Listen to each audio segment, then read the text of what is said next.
নমস্কার, আমি ডাক্তার নিলয়কান্তি দাস। আমি বিগত 20 বছর ধরে ডার্মাটোলজি প্র্যাকটিস করছি।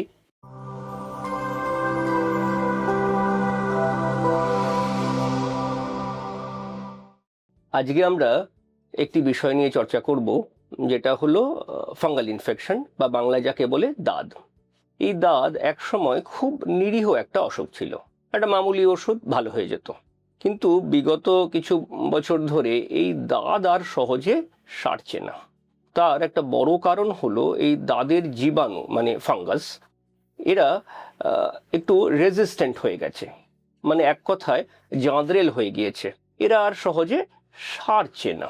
তাই জন্য আমাদের কিছু নতুন নির্দেশিকা এসছে, রুল অফ 2, যেটা ডাক্তারবাবুরা এখন প্রয়োগ করছেন। কিন্তু একটা জিনিস বুঝতে হবে, এই যে ফাঙ্গাস আমাদের চারিধারে আছে, ধুলো বালি হাওয়া মাটি সব জায়গায়, এই যে ফাঙ্গাসগুলি এরা না ওত পেতে থাকে। যদি একটু ভিজে জায়গা পায় তাহলে কিন্তু সে সুযোগ ছাড়ে না, সঙ্গে সঙ্গে গজিয়ে যাবে। মানে আপনি ওষুধ দিয়ে ফাঙ্গাসকে মারলেন, কিন্তু আমাদের গ্রীষ্মপ্রধান দেশে বর্ষায় ঘামে একদম ভিজে রয়েছে, ফাঙ্গাস কিন্তু তৎক্ষণাৎ আবার আপনাকে আক্রমণ শানাবে।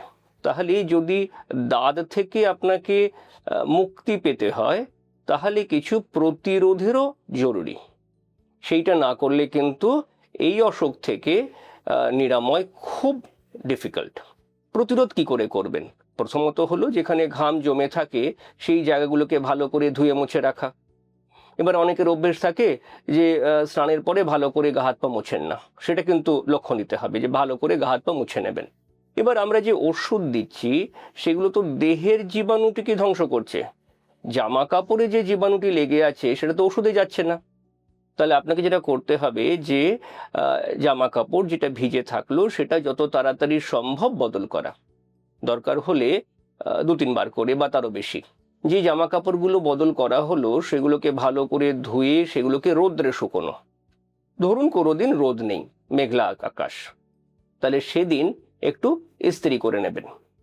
ড্রাই হিটটা খুব প্রয়োজন এই ফাঙ্গাসটাকে মারার জন্যে। খুব সতর্ক থাকতে হবে, এই ফাঙ্গাসটিকে পুরোপুরি প্রতিহত করতে হবে। তাহলে এই দিকে নজর রাখবেন, এবং কখনো যদি দাদ ইত্যাদির সম্মুখীন হয় সঙ্গে সঙ্গে ডাক্তারবাবুর সাহায্য নেবেন। আজকের জন্য এই থাক, তাহলে আজকের জন্য এইটুকুই। আবার অন্য কোনো একটা টপিক নিয়ে পরে আবার ডিসকাস করা যাবে।